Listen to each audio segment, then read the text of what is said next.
Привет, YouTube! С вами Михаил Снетко, и тема этой видео – организация бизнес-процессов. Чем определяется лидерство в бизнесе? Как правило, лидерство определяется двумя вещами.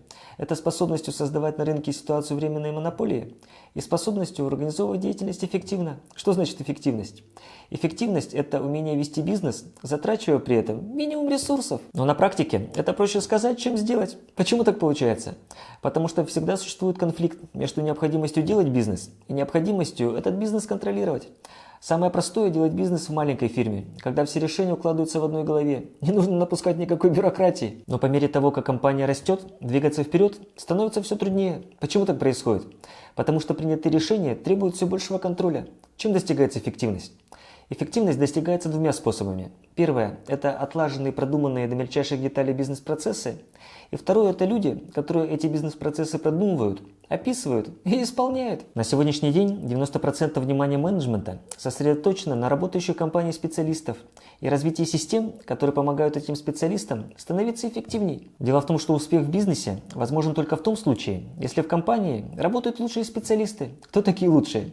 Наиболее талантливые, наиболее способные, наиболее энергичные и ориентированные на то, чтобы сделать компанию более конкурентоспособной. Безусловно, нельзя все зарегламентировать. Невозможно сделать из компании некий бездушный механизм, где люди представляют из себя винтики. Если они правильно крутятся, то весь механизм функционирует. В реальности все возможные вариации, которые существуют в конкурентной среде, предусмотреть невозможно. Поэтому всегда будут нужны люди, которые с одной стороны умеют работать по правилам, а с другой смогут принимать правильные решения в ситуациях неопределенности. Поэтому все системы, которые создаются в компании для отбора и удержания лучших людей, как правило, и будут отличать успешную компанию от неуспешной. Почему это так? Потому что эффективность напрямую определяется конкурентоспособностью. В любой современной компании необходима система, которая будет содержать в себе несколько элементов. Что это за элементы? Первое. Людям крайне важно понимать свои перспективы внутри компании. Также внутри компании должны быть выстроены карьерные лестницы. Человек, пришедший в компанию, должен понимать, что его ждет, если он будет работать хорошо. Если он будет выполнять все ключевые показатели эффективности, то через год он станет тем-то, через 2 года тем-то, через 3 года выйдет на такой-то уровень и так далее. Второе, должна быть мотивация. Какая мотивация? Которая ставит перед людьми конкретные, измеримые и достижимые цели. Причем это обязательно на всех уровнях. Потому что если этого в компании нет, то людьми управлять невозможно. Потому что они не понимают, что они должны делать, и не понимают, что с ними будет, если они что-то делать не будут. Как организовывается деятельность компании на основе процессного подхода? В бизнесовой тусовке существует такой модный термин, как бизнес-процессы. Что такое бизнес-процесс? Это описание деятельности компании. Дело в том, что в самой работе ничего не меняется. Но цивилизованные компании стремятся свою деятельность описать. Дело в том, что когда стали это описывать, то появились языки описания. Потому что когда появляются языки описания, речь начинает идти о моделях. Получается, что перед тем, как приступить к работе, приходится эту модель работ создать. Собственно, создание этой модели и есть инжиниринг бизнес-процессов. Что предполагается, когда говорят, что компания ориентирована на процессный подход? Имеется в виду, что компания имеет модели процессов организации своей деятельности, но она их не просто имеет, а применяет на практике, где сотрудники их знают и по ним работают. Но надо ли так заморачиваться? Если стоит задача соответствовать стандартам качества, то надо. Что такое стандарты качества? Одним из элементов как раз является приверженность компании к процессному подходу. Почему западные компании эту традицию постоянно транслируют? Потому что считается, что компания, работающая по бизнес-процессам, умеет работать лучше. Дело в том, что компания, работающая по моделям, более надежна, выпускает более качественный продукт, более эффективно и, как следствие, более конкурентоспособна. Что значит перейти на процессный подход? По сути, работа не меняется, но степень детализации или уровень формализации деятельности перед тем, как ее совершить, повышается. Зачем компании нужны бизнес-процессы? Если в голове у собственника возникла идея расширять бизнес, когда это связано с тем, что компания будет повторять свою деятельность с разными людьми в разных локациях, в этом случае бизнес-процесс описывать надо. В современном менеджменте есть такая идея, что компания становится успешной в том случае, когда начинает терять управление от своих успехов. Что это означает? Сначала компания развивается без каких-либо бизнес-процессов. И это правильно, потому что те, кто стартует с бизнес-процессов, обычно создают себе большую проблему. Когда бизнес уже поставлен и стоит задача его укрупнить, когда у предпринимателя внимания все удержать уже не хватает, потому что присутствовать сразу везде он не может физически. Только когда от своих успехов он начинает управление терять, именно в этот момент к бизнес-процессам можно смело приступать. Но работа по бизнес-процессам всегда менее эффективна, чем под личным управлением предпринимателя. Почему так происходит? Потому что человек, который создал бизнес, всегда более эффективен, чем любые модели описания его деятельности. Но что позволяют сделать модели? Они позволяют бизнес контролировать. Но какая с бизнес-процессами возникает проблема? Дело в том, что методики организации деятельности по бизнес-процессам слишком замудренные. Причем многие видят в бизнес-процессах не инструмент повышения эффективности работы, а способ самовыражения, когда можно с утра до вечера играть в компьютерные игры и рисовать красивые картинки. Проблема заключается в том, что чем больше они рисуют, тем больше вред компании наносят. Почему так получается? Происходит своего рода отрыв от их конкретного прикладного использования. Потому что основная задача – сделать эти модели не для умников, а для практиков, чтобы любой человек понимал, как эти бизнес-процессы можно в своей конкретной прикладной деятельности использовать. Что важно понимать, когда стоит задача построить систему управления? Во-первых, кем и чем мы управляем. Во-вторых, при помощи каких инструментов. И в-третьих, для каких целей. То есть первичная задача – это определить инструменты и назвать их цель. Путь по достижению цели и будет стратегией, но если стратегии в голове нет, то непонятно, для чего это все затевалось. Другими словами, то, чем мы управляем, это и будет бизнес-процесс. А то, с помощью чего мы оказываем влияние, это управление. Важно также понимать, что в системе управления есть как прямые, так и обратные связи. Что это за связи? Прямые связи, когда руководитель ставит задачи и дает поручения своим подчиненным. А обратные, когда он от своих подчиненных получает какую-то обратную связь. Но бизнес-процесс – это только часть описания деятельности компании. Потому что современная компания – это такое многомерное, интегральное описание всех аспектов ее деятельности. Процессной, проектной, функциональной, управленческой, организационной. И когда эти компоненты между собой увязаны, это и будет корпоративной архитектурой компании. Но что надо для того, чтобы корпоративную архитектуру оцифровать? Первое – составляется классификатор продуктов и услуг. Далее составляется описание бизнес-процессов. То есть, что компания такого делает для того, чтобы свои продукты и услуги производить. Далее составляется описание функций. То есть, из каких функций состоят бизнес-процессы. После чего составляется описание организационных звеньев. То есть, кто те люди, кто эти бизнес-процессы и эти функции будет исполнять. Далее делается проецирование и привязывание к процессам звеньев и подцепливание к этим звеньям функций. После чего формулируется документ под названием «Положение об организационной деятельности компании». Если все это сделать правильно, то можно гордо сказать, что компания начала работать по бизнес-процессам. На самом деле бизнес-процесс существует там, где просто, там, где понятно, там, где смогли описать и стандартизировать. Процессный подход характерен той компании, которая уже набрала некую крейсерскую скорость и на этой скорости продолжает развиваться. Важно понимать, что само развитие происходит не по процессу, а по креативу или такому латеральному, нестандартному мышлению.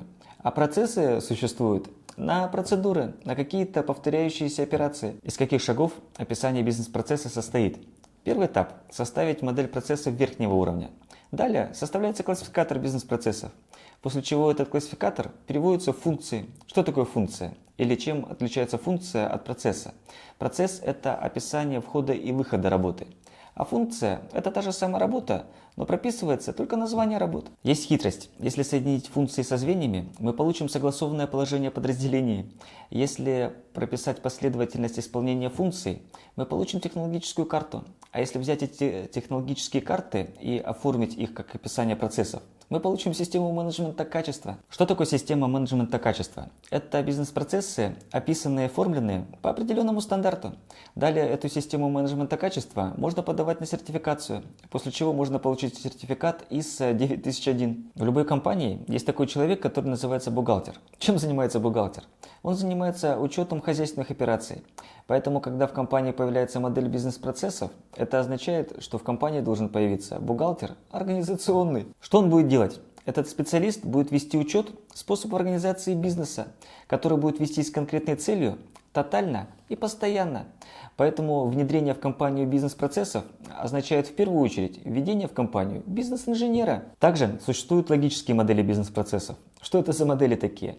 В них описывается последовательность выполнения операций, например, модель документооборота, когда к бизнес-процессам привязываются документы, или модель потоков, когда к бизнес-процессам привязываются материальные ценности, или модель движения денежных средств, когда к бизнес-процессам подцепливаются деньги. Если мы внедрили функциональную часть, то мы внедрили систему организационного управления. Если мы внедрили систему движения материальных потоков, то мы внедрили логистику.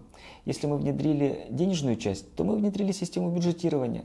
Если мы внедрили логическую часть, то мы внедрили систему менеджмента качества. Как в компании, система управления строится правильно. Кто тот человек, который на это способен? Проблема заключается в том, что теории по этому аспекту нет. Современный мир пришел к пониманию того, что в ближайшее время теории менеджмента, к сожалению, а может к счастью, не появятся. Поэтому каждому предпринимателю приходится для своей компании разрабатывать свою уникальную теорию менеджмента, ориентированную исключительно на свою специфическую специфику. Предприниматель – это тот человек, которому приходится всегда эту недостающую часть теории замыкать на себе. По сути, современные руководители творят эту теорию менеджмента в ходе своей ежедневной практической деятельности. В любой компании всегда есть лидер, который на своих плечах несет всю эту полноту ответственности. Это тот человек, который всех соединяет, объединяет и гармонизирует. На сегодняшний день каждая компания озадачена своими конкурентными преимуществами. В чем заключается проблема? Дело в том, что те факторы, которые раньше создавали преимущества, в современной реальности на конкуренцию не влияют. Они являются необходимыми, но недостаточными. Что это означает? Это означает, что надо искать достаточные. Тогда возникает вопрос, а что уникально?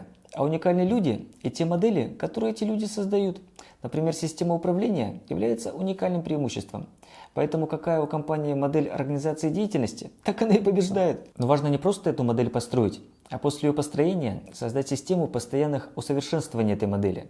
Практика показывает, что в российских компаниях производительность можно повысить до 100%. И этого можно достичь, занимаясь организацией бизнес-процессов. В свое время Нортон и Каплан провели исследования и заявили, что в современной экономике конкурентные преимущества определяются показателями не финансовыми. О каких показателях идет речь? Это показатели работы с клиентами, обучение персонала, организационное развитие и качество исполнения бизнес-процессов. Что важно сделать в первую очередь? Во-первых, создать 4 группы показателей в области финансов, работы с клиентами, человеческого потенциала и качества исполнения бизнес-процессов. Также важно не забывать, что каждый показатель, который мы выделяем в качестве стратегического, должен еще и измеряться. Во-вторых, если в компании определены стратегические показатели, то они должны работать в операционном контуре управления. Что это означает? За их выполнение персонал надо постоянно стимулировать, поэтому должна изменяться как фиксированная, так и переменная часть премии. Как только в компанию такая система премирования внедряется, стратегия становится операционной моментально. Как это выглядит? Все сотрудники начинают думать о том, как функции, которые описаны в бизнес-процессах, выполнять эффективно. А предприниматель в это время занимается своей основной деятельностью, которую он, к сожалению, а может к счастью, делегировать не может. Что это за деятельность? Думает о том, какие бы еще показатели внедрить, чтобы эффективность своей компании повысить. Например, в компании есть 5 стратегических показателей, которые должны быть спроецированы, например, на 10 бизнес-процессов. То есть надо посмотреть, какой показатель с каким бизнес-процессом соотносится. Для чего это делается? Таким образом, руководитель привязывает эти показатели не к себе любимому, а к исполнителям. В результате чего все сотрудники начинают дружно работать на стратегию компании. Обычно на стратегию компании работает только один человек, а в этой модели на стратегию компании начинает работать весь коллектив. В этом случае ответственными за стратегические результаты становятся владельцы этих бизнес-процессов, после чего у руководителя появляется возможность определять правила игры, и жить ему становится легче. На самом деле, в природе никаких бизнес-процессов нет. Эти игры разума являются выдумками человека. Это всего лишь способ описания деятельности компании. Но на сегодняшний день в бизнесе выигрывает та компания, которая организует свою деятельность по процессам.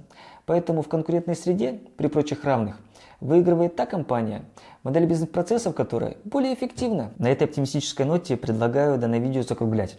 Поэтому тем, кто намерен внедрить в свою компанию бизнес-процессы, хочу пожелать реализовать эту, несомненно, амбициозную цель и получить максимальный возврат от вложенных в это мероприятие сил, времени, нерв и денег. Подписывайтесь на мой канал, высказывайте свою точку зрения в комментариях, ставьте лайки. И увидимся в следующих видео. Пока!